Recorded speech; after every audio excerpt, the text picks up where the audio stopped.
Alright, welcome to episode 2 of the Bounty Hunters Guild podcast. Thanks for tuning in with us today. Today's topic will be Sith Lords. If you ever hear any background noise, I just moved and I am getting my dryer installed today. So but we will be using non-canon because there isn't that many Sith in canon. And I'm just gonna go over some clarifications of what is and what isn't a Sith. Trained dark side assassins like Savage.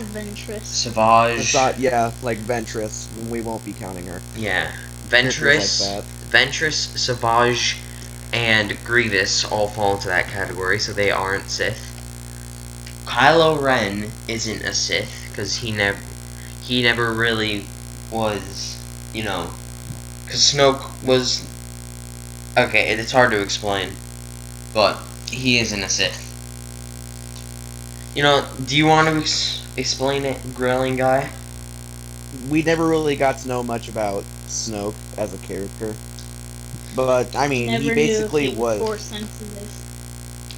I'm pretty sure, no, he was Force sensitive, but he was basically being controlled by Palpatine. So, it's kind of hard to say if it does or doesn't count.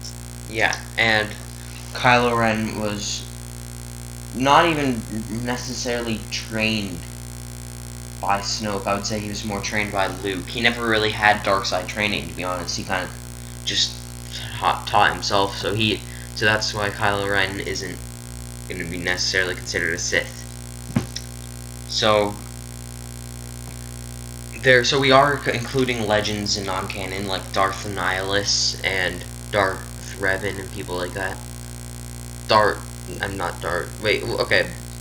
Malgus, Vitiate, Abeloth. Yeah. No, she was a master of both sides of the Force, and she didn't even use a lightsaber, but she was kind of more of a villain nonetheless. Yeah. Are we considering Starkiller because he was technically Darth Vader's apprentice, or is he? Yeah, but we could include Sith Lord that was in the Hoth DLC. Yeah. All right. I consider Starkiller a Sith. Starkiller, you'd consider a Sith? All right. Yeah. I mean, you could also argue that he was like Asajj and those kind of people, and was a trained dark side assassin, like the Inquisitors, because the Inquisitors were dark side assassins too, not necessarily Sith. Yeah, but it was also because they wanted more. They kind of wanted more Force-sensitive characters. Well, the Empire wanted more Force-sensitive soldiers with them, but then there was the Rule of Two that Bane and Revan created. Yeah. So it could only be Vader and Palpatine that were the Sith Lords at the time. Alright. Cool. So I guess Starkiller does fall under Dark Side Assassin. Yeah, but we could still talk about the Sith Lord one that was in the Hoth DLC. Yeah. Alright, well, let's start off with talking about our views on probably the most iconic, Darth Vader. Amazing character. He is very well written, in my opinion. He's very menacing. He's good at lightsaber combat, I would say. Even with the disabilities of his suit. Yeah, especially he's pretty with a lot of limited movement that he has with him inside of his Vader suit. And even with all the midichlorians he lost, with all his limbs missing. Actually, no. He didn't lose any midichlorians. Yeah, he did. Midichlorians are in the cells. You lose them. Well, he didn't lose as much because they didn't anesthetize. They didn't anesthetize him. Yeah.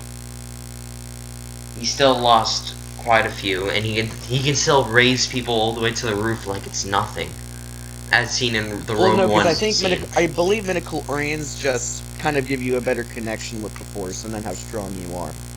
I mean, for example, take Starkiller. I highly doubt that he had extremely high midichlorians, but he's extremely strong within the Force. Yeah, because it's not just metachlorian count. There's also there's also training, and then no matter who you are, with the right training, you can unlock a lot of powerful abilities within the Force. Yeah. I would say even a non-Force sensitive, even someone with that low metachlorian count, if they put in enough work, could learn a simple Force push. But it would maybe just like just very, very small. Probably just would push it back about maybe an inch. It wouldn't be something that. Yeah, it wouldn't be like a huge like Force push through a wall kind of thing. It'd just be like a little tiny push.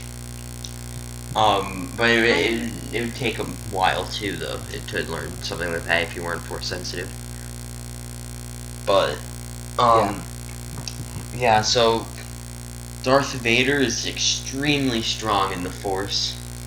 You can see definitely, especially in Rogue One, which is where we definitely get to see like the height of his abilities. You can see he just are throwing the rebels around. He doesn't even need to try, really. He just casually lifts someone up to the roof and just slashes them while just casually walking forward. Yeah, he hardly even tried within that scene, which is why I absolutely love it, because it really goes to demonstrate how powerful Vader is. Yeah. Now here's a good debate. Who's more powerful?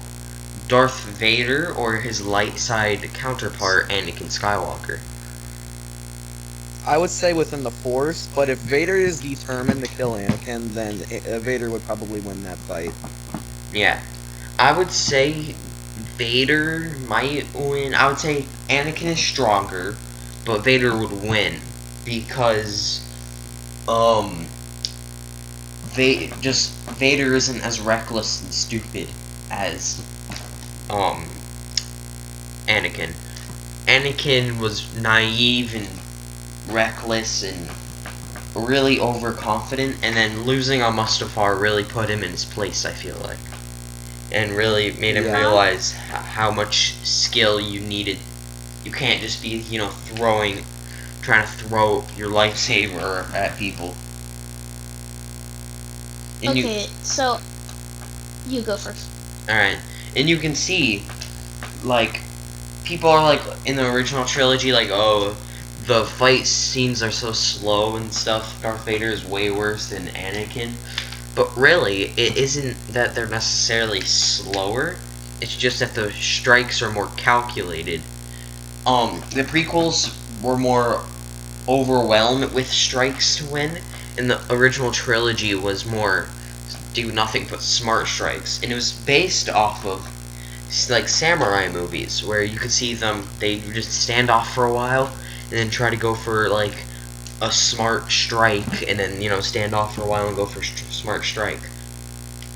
And that I've always made that observation whenever I'm watching Star Wars films, because I really do like Japanese films, so I would really tend to point out every single one of the similarities that all the battles have with, a regular samurai versus a Mongolian warlord, or a Ronin who has betrayed all of Japan, etc. Yeah. You can definitely tell these similarities in the fight between Vader and Luke in Cloud City in Empire Strikes Back. Yeah. Here's the thing. See, I think if him knowing that he was the chosen one, if it came up him as Vader, I don't think he would have been able to bring the gods to their knees. So I think young Anakin was a bit more strong in the Force, but he was reckless. So it's very tied for me. Yeah. Alright, well, let's move on to an interesting character, in my opinion, probably one of the strongest Siths in Legends, Darth Revan. But I'd say he's pretty cool. I like his character. yeah, I would say he's one of the strongest Siths, too. Yeah. So he and Bane established the rule of two. And Darth Malik. Yeah. Malik and Revan, I'm pretty sure, were both Jedi before they fell to the dark side. Yeah, they were Well, both like, Jedi. because And they heard the legends of- Revan's immortal, so he would die, but then come back as a Sith, and then die, and then come back as a Jedi. It would just be that endless cycle. So I believe he was giving a full-on immortal offer by a Sith, but in return he'd have to be a Sith for like the rest of his life. Ah. Like, if Revan is canon, then he still might even be around in the sequel trilogy. Yeah. I think No, it's just Darth Bane. So if Darth Bane is canon, that would make Darth Revan canon. Yeah, if you really can't have Bane without Revan, it wouldn't really work that well. Yeah. I personally disagree. I feel like they could have one without the other. It just, wouldn't necessarily be ideal. It wouldn't really feel right. Yeah. It wouldn't feel right, but it would still work. It could be a good... I feel like they need to make a series on, like, the Old Republic. Yeah. Yeah, they need to establish the canon Old Republic. The only problem is that they're going to be nerfed, like, a crap ton, which is really going to be disappointing. Yeah. It won't do good for the character. I even say this Because for of that whole, Starkiller. like, Disney mark, they can't go all the way. Mm-hmm. Yeah. Because, like, I say the same thing for Starkiller. I want him to be canon so bad. Just, I also don't, because he's going to be nerfed the crap out of. Yeah, he's probably just gonna be... They're probably gonna make him, like, a common, like... They'd probably make him a Jedi in the Clone Wars that after Order 66 survived and then went into hiding. But they're probably gonna make him, like, killed off by an Inquisitor so that they don't mess up Kind of the... like Kanan and Jarrus. Yeah, so they don't mess up the continuity. They're probably just gonna make him killed off by an Inquisitor, which would suck. Because Starkiller is probably one of the most powerful characters. Yeah, he's definitely like a top 30 or 40. Yeah. Or just make him an Inquisitor. Make Starkiller an Inquisitor. I think if they were going to go the Inquisitor route, if anything, he should have been training as an Inquisitor, but then gained Vader's favor. If they were going down that route, I think that would be best for Starkiller's character. Yeah. Or, you know, just try to wedge in, like, some sort of stupid... Because you know how they are.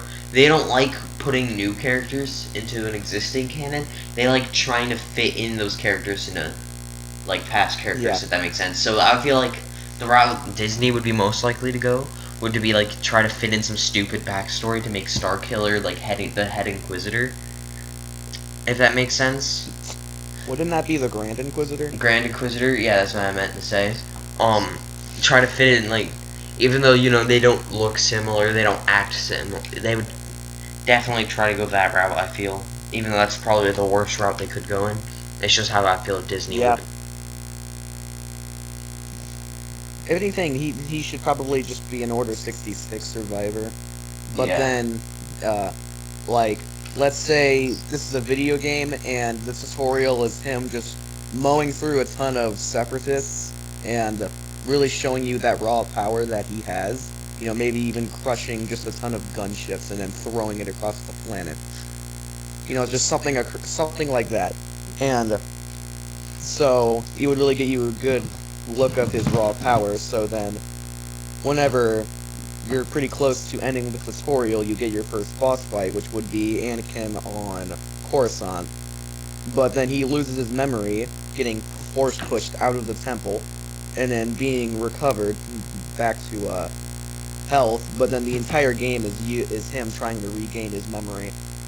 And it would probably be like another Fallen Order title, because Fallen Order also seems like it would be a title that takes on different stories of different Jedi who have adapted to Order 66. Yeah, Yeah, but just one Jedi. right now. I feel like there will be a Yeah. sequel, Fallen At like the someone time else. being, Fallen Order kind of 2. two. Fallen Order 2 Starkiller's story. That would be sick. And I would definitely Yes. play that. You could unlock, like, Force Lightning and stuff like that. Because you could unlock Yeah, Dark because Side and because Light then Side. when he would probably also be a gray Jedi, knowing all of that. Yeah. Knowing after everything that happened, he would probably just become a gray Jedi like Terran Malicos. You'd probably start... Oh wait, no, they called him. Wait, no, they called him Fallen Jedi. They didn't call it Gray Jedi. Yeah. But we kind of, the fans kind of adapted the Gray Jedi name. Yeah. I would say that, like, so you know how Cal Kestis, he has a customizable lightsaber, but it starts off blue? I would make Yeah. Starkillers start off purple. I feel like that would make the... Maybe you could have yeah, some- because he formed his lightsaber using the dark side of the Force, so it would probably be really good for knowing who he actually is. Yeah. And of course, Fallen Order is canon, I'm pretty sure, right? Yes, it is. Yeah, okay, so Fallen Order is canon. So that would make sense too. To introduce Starkiller in that way. Have him have his own Fallen Order story. But back to the main topic at hand. Sith Lords. Who is in canon? So we're excluding non-canon for now. Who is the most powerful Sith in your opinion? Well, It was most probably in all Palpatine. rounded regards. Palpatine or Maul? I would say Maul isn't even that high up there, to be honest. I think Maul concealed a lot of his abilities. He was trained by Palpatine since like the age of like 2. He was kept in like a. Yeah. I read a book on him. He was kept in like a harsh, like training facilities that would just inflict him with pain and destroy his trust. And Yeah. he trained with Palpatine from like the age of like 2 to of course whatever age he was in Phantom Menace.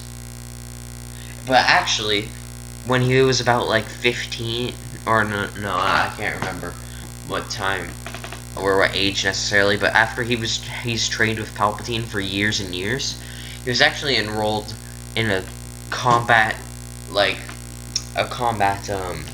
school and he was trained by Mandalorians for a little while. Funny. Interesting. Yeah. He was trained by both Palpatine and Mandalorians. You know, seeming what he did to Mandalore. Yeah. It's a little that's ironic. Kind of funny. But yeah, it's ironic. And then, you know, he actually, in this version of the story, in this book, he never had any other encounters with Jedi. He literally, as Phantom Menace takes place right after he got out of the, combat training school. As soon as he gets out of that school, he goes straight to fighting, Qui-Gon on Tatooine. In this version of the story. Wow, Maul, it's a pretty big jump. Yeah, he goes from, training with Mandalorians to fighting full-on Jedi in, like, a day. But actually, in this story, he actually murders the whole combat training school, including the Mandalorians that trained him, and escapes. Didn't anger much. Yeah. So yeah, there you go, anybody listening to this podcast. Now you don't have to read that book. But yeah. You can also forget that Maul was like a Jedi for like 5 minutes. 5 minutes, yes. Quite literally only 5 minutes. And then, of course, Maul, right after that combat training, probably not a smart move to go straight after the Jedis, because, of course, he got chopped in half. Yeah, because I think he was a little too overconfident whenever he did it. Yeah. But Maul was 22 years old in The Phantom Menace, so that would make him around, I don't know, 15 when he would go to that combat school. yeah, that sounds about right. And then, of course, he started training with Palpatine when he was 2, so, you know. He trained a long time and brutally for that moment, and then he killed Qui-Gon, and then instantly, got chopped in half by Obi-Wan. And then he fell down the shutter, you know, disgraced, and became a crime boss. I just made a huge jump, but you get what I mean. Kind of. Yeah. And then, of course, after that incident, Sheev got his new apprentice, Count Dooku, a disgraced fallen Jedi that became the very thing he sworn to destroy. Because, so, Dooku's whole story is that he was a Jedi, but he didn't like the Jedi's approach on the Sith, because he thought the Sith could come back. But the Jedi were like, no, they're not gonna come back. So when he made his lightsaber, he made a curved hilt, since it was better for dueling. But it was worse for utility, like, deflecting blaster bolts and, you know, using it as a general tool. And so they hated that he made a curved hilt. But he thought it was going to come in handy when the Rise of the Sith came.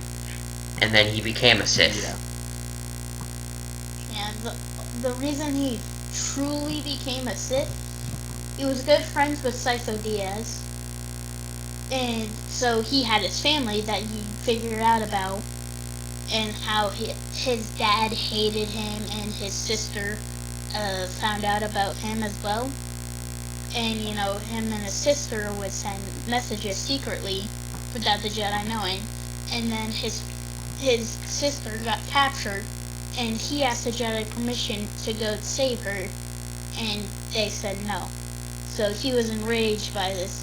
Going behind his back, him and Sifo Dyas and his master, Sifo's master, they went without the Jedi's permission, and yeah, and so his anger with the Jedi for not letting him go was very high. Yeah. And then, of course, Count Dooku died to the hands of Anakin, who would then become Palpatine's apprentice, you know, lose on Mustafar, get his suit, and become the infamous Darth Vader, who would then kill his master and himself, bringing balance to the Force. At least in the original timeline, before Disney effed it up. Yeah. But then, of course, oh no, Palpatine didn't die. Darth Vader did, though, and Darth Vader didn't bring balance to the Force, so now apparently Rey is the chosen one, or something like that. I don't think they actually consider Palpatine be the chosen one. I mean, it was No, Palpatine's Anakin lightning was still being the deflected onto him. Anakin is But- still the chosen. Like, because I don't know how people disagree on how it's kind of ruining Anakin's legacy, because he was the one to bring balance in the Force, but then Palpatine was just brought back to life. Yeah, he brought balance to the Force for like a couple days, maybe? And then Palpatine was like, no, I'm alive again. Ah, nerd, get wrecked. Yeah, but there was balance in the Force for a little while. Just a little while, so he did technically bring balance to the Force for like a couple seconds. Yeah, like a lot of people think that he also... Well, no, because the thing is that he transported his soul right before he died. He transported his soul to Exegol, where then the Knights of Ren started cloning him. But, you know, for 30 years it kept on failing and failing and failing, until they actually got the perfect one, and that was the one that was doing all of the events and getting inside of Kylo's mind. As Snoke and Vader. Mhm. See, the only thing Disney messed up on is the sequels. Because they made Season 7 of the Clone Wars, Vader comics, The Rebels, which is actually a pretty good show. I Yeah, like Rebels. really the only thing that they did wrong, and I actually, controversial opinion, if it didn't mess up the timeline so much, I'm I don't mind the sequels. They're decent. Yeah. They're decent movies. They're just They're pretty enjoyable from like when you're not focusing on the story wise. yeah. If it's just like you're looking at this, like you would see the first Star Wars movies, just action movies. Yeah, they're great movies, but story-wise, Yeah. Alright, well, let's take a little bit of a detour here. And let's actually do something a little bit fun. Let's rate the, movies out of 5 stars, starting from 1 ending at 9. We're not gonna do Solo or Rogue One. We're just going off of 1 through 9. Alright? Let's start with Phantom Menace, out of 5 stars. Halves, any percentage is fine. It's like, you can do 2.6 if you want, for example. Okay, so decimals. Yeah, decimals as well. I would give Phantom Menace. I have a controversial opinion. I really like Phantom Menace. I don't know why. It's not necessarily my favorite, but I'm a huge fan of it. I don't know why. I think it's just the lights. It has probably in the prequels. I would say it has better dueling than Attack of the Clones. And it's just not as cheesy. Yes. Attack of the Clones is my Especially least. with Yeah, it's least or what? yeah. My least favorite prequel is Attack of the Clones. But anyways, I'll give Phantom Menace a solid 4. No, that's a little high. I'm gonna give it a good 3.6 out of 5 stars. I'm gonna give it a 3.5, only because there were some interesting parts about it. Just it wasn't executed in an extremely good way, like how the OT did. Yeah. But they had the other parts about it were really, really good and enjoyable. Yeah. yeah, I'll give it a 3.3. All right. It's interesting. It's Interesting words. yeah. All right. So Attack of the Interesting Clones. characters. Sure. Jar Jar Binks. Alright, Attack of the Clones. I liked it. I love the battle on Geonosis. I love the big clash of Jedi versus Separatists. I love that scene so much. And I love Obi-Wan's haircut. But it's just the dialogue is a bit cheesy, and the fighting isn't as complex as the other 2 prequels. And I'm gonna give it a 3.4. Yeah, I'm gonna have to agree on you with that one. Same. 3.4. It's just a lot of the flirt. It didn't need as much of the flirting. Or Yes, it no, needed there- better. It just needed it better. Or at least, yeah, better flirting. Because you the know, thing is that I OT think the choices for Anakin's flirting were actually pretty good, because Anakin in Phantom Menace and Attack of the Clones was supposed to be just this nerdy, young, awkward boy. So the way that he flirted and how he talked, all that, I think it worked well, but it was still cringy overall. Just remember, he doesn't like sand. Yeah, Alright. him flirting with Padme. I don't like sand. Him flirting with the slave queen. You are very beautiful, and your beauty. It Yeah. shows how beautiful you are, Majesty. Yeah. Yeah. Okay. That's alright. Anyways, moving on. Revenge of the Sith. Probably 4.9. 4.9. Probably the best 4.9. Star Wars movie. It's. Yeah, I'm gonna give it a Give it a 5. 4.9. I'm gonna have to agree. I'm giving it a 4.9 only because there were some missed opportunities in there. Everything else about it was honestly perfect. Yeah, there's just a few. There's like maybe 2 minor details I would change, but like it even has like a cameo appearance from the Millennium Falcon. How much more detail can you get? Like it's a 4.9 for me as well. George Lucas's son is in there a bunch. Yeah. Yeah. 4.9, definitely. Yeah. Yeah. Maybe if they also were to, if they were able to fit in like squeeze in Ahsoka in there, it probably would have been one of the best Star Wars films ever. Yeah. Alright, moving on to the original trilogy with A New Hope. Now, I'm gonna give it a 4.8. I'm gonna be honest, I love the original trilogy, but A New Hope kind of bores me. I love it. I can agree. It's a fairly boring movie. It's very very enjoyable, but that's like some of the lightsaber duel between Vader and Ben. That is just Yeah. boring. But it does have my favorite. It is. It has my favorite scene of all time in Star Wars, the binary sunset scene. Yeah, I was about to say binary sunset. That is my favorite scene That's in Star honestly Wars. a beautiful scene. It also tells a lot about Luke's character. So I'm gonna have to give that a 4.7. I'm gonna give it a 4.5. Just it felt slow. It always whenever I watch it, it just feels so slow. Yeah. Alright, moving on to, in my opinion, the best original trilogy film, Empire Strikes Back. I honestly Amazing think that this is movie. a perfect movie. It's an amazing movie. It has one of the Yeah. greatest twists in cinema.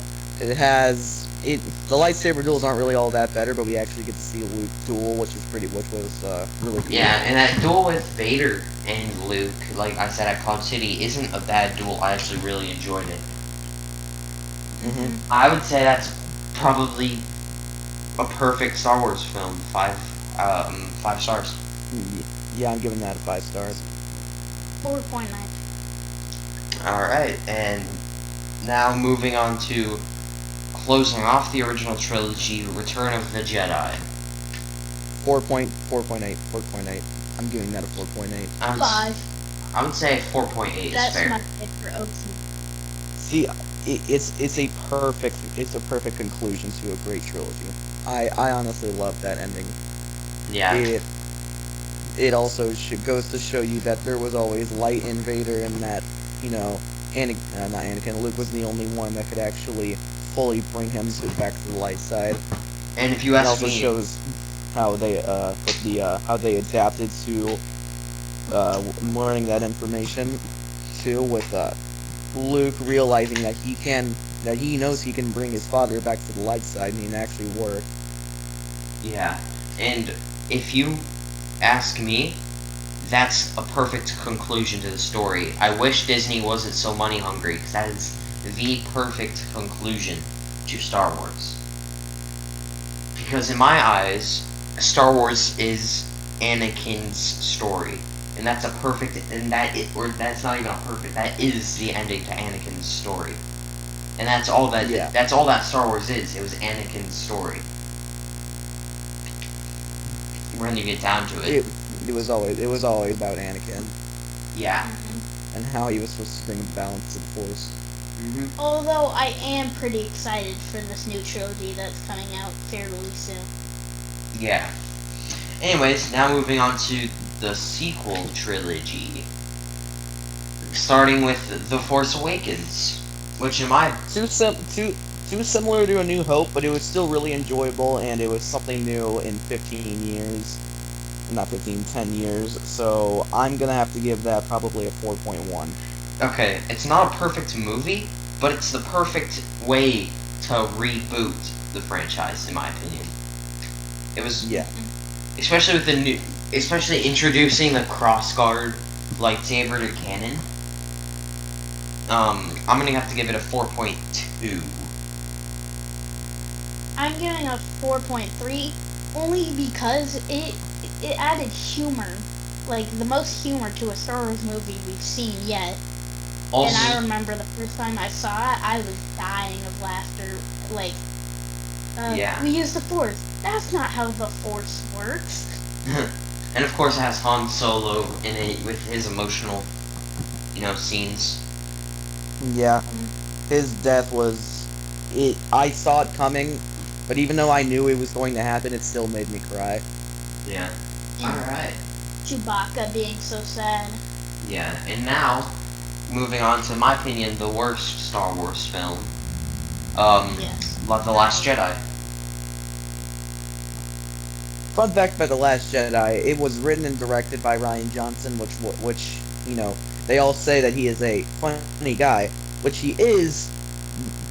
Not when it comes to Star Wars. He made Knives Out, and that was a pretty good movie, and it was also pretty funny too. But he didn't do good within the Star Wars world. He's good at making his own stuff, but whenever he has to continue something from Star Wars, it won't even it didn't end well whenever he made this film, in my opinion. To be honest, I don't necessarily despise this film, but it's I don't either. definitely the worst out of all the films.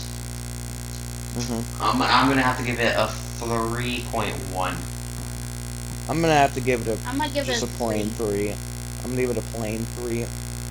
Yeah, I'm gonna give it a plain 3 as well, because I didn't like how they killed off Luke. This whole story has been about Skywalker, a true Skywalker, not some name.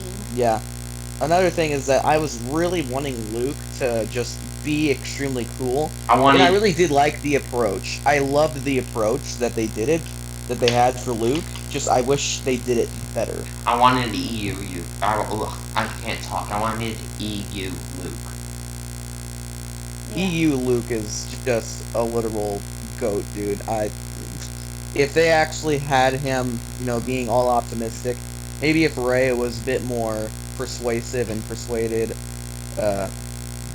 Luke into actually helping them, I think it probably would have been a better conclusion for Luke's character. For him to maybe actually sacrifice his life protecting Leia and the entire Resistance, that probably would have been a better ending for him than him. In Legends, Luke is a beast. He can shoot green lightning, which in Legends, best lightning. He could walk on lava. Yeah. Well, alright, so we are going to move on to Rise of Skywalker. It's it's a good conclusion to the sequels, but in my opinion, it's not the perfect conclusion to the story as a whole. Which is why they're looked way better than it did. Like, if before Rise of Skywalker, I would have given The Last Jedi a 2. Yeah. Or a 1. Because of Rise of Skywalker, Last Jedi fits a little bit better after. Rise of Skywalker, in my opinion, was literally there to make the sequel trilogy fit into the rest. Because it really didn't that well before Rise of Skywalker. Yeah. And did you know, I was actually a huge fan of the sequels. I didn't even know people really hated the sequels until after Rise of Skywalker. Like, I was oblivious to the hate it was getting until after Rise of... I personally thought Rise of Skywalker was sick. I love how the Jedi talked to Rey. I do think they made Palpatine a little bit weaker than he should have been, but... Mace Windu almost killed Palpatine with one lightsaber, and then Rey took 2 lightsabers to kill Palpatine, but then all of a sudden she's apparently one of the strongest Jedi. Whatever. I also... Probably, like, Force-wise, I guess, I don't know. Yeah, I... like the sequels. I don't like the people who defend the sequels. Because the people who defend the sequels are always talking about how, oh, Rey is a strong female character. That's like their only defense, really. Yeah, because Rey is a strong female character, just horribly written. She was just... I do not like the way she was written. Yeah. They should have stuck with Rey Nobody, or actually did Rey Kenobi. And have her father be Corky, and that's also how we find out that Corky is a Kenobi. It would have probably been a really great twist, if you want to say it, I guess. I wouldn't necessarily be a plot twist because it was nothing jaw-dropping. Yeah. But anyways, rating Rise of Skywalker, I'll give it a solid 4.5 out of 5 stars. I'm going to give it a 4.2. Yeah, 4 points. I like the ending. It's just that she buried Anakin's lightsaber in sand. And yeah, and I also don't like how And she in claimed. a home planet he hated. Yeah, I also I honestly wonder how Anakin felt about that. Is my question. and I also don't like how she claims to be a Skywalker. Now, like a ton of people, like I can see that she is carrying the legacy, but a ton of people are saying that she's by blood a Skywalker, which it doesn't work that way. she isn't related to Skywalkers in any way, except maybe if you want to really stretch her connection to Skywalkers, you could say, oh, she loved Kylo, and Kylo was a Skywalker, so, you know, if you marry someone, you take their last name. But that would make her a Solo. Yeah. Even then, that doesn't even work, because they weren't ever really together. And two, that would still just make her a Solo. And like, and maybe like an 8th Skywalker. But yeah, so that's all the films rated. So I think Empire Strikes Back and Revenge of the Sith are competing for best Star Wars film. And we are this one's almost as long as our last one, so I think this is a good place to stop it. We are 41 minutes, 30 seconds in. Would you say that's a good time to stop? Ooh. Yeah. Also, I want to include, it would have been, you know that person who's like the opposite of Obi-Wan and he's introduced in the Clone Wars? I forgot what his name was. He has a green lightsaber and he has the same ability as Cal Kestis. Force Echo? And Force Slow. I know who you're talking about, but I can't remember his name. It would have been cool if he was Rey's dad. Yeah. Because, you know, you never know what happens to him after Order 66, and he was, you know, always alone, and he never brought clones with him, so he would have survived. Yeah. Alright, well, that's all for this episode. Tune in, well, probably tomorrow, to be honest, if we keep the schedule up. Yes. Tune in probably tomorrow where we talk about, what do we want to talk about? Whatever comes to mind, most likely. Probably whatever comes to mind, because that's what this one turned into. We tried to talk about Sith, but really just turned into a ramble about the movies in general. But, alright, see you guys in the next podcast. Goodbye.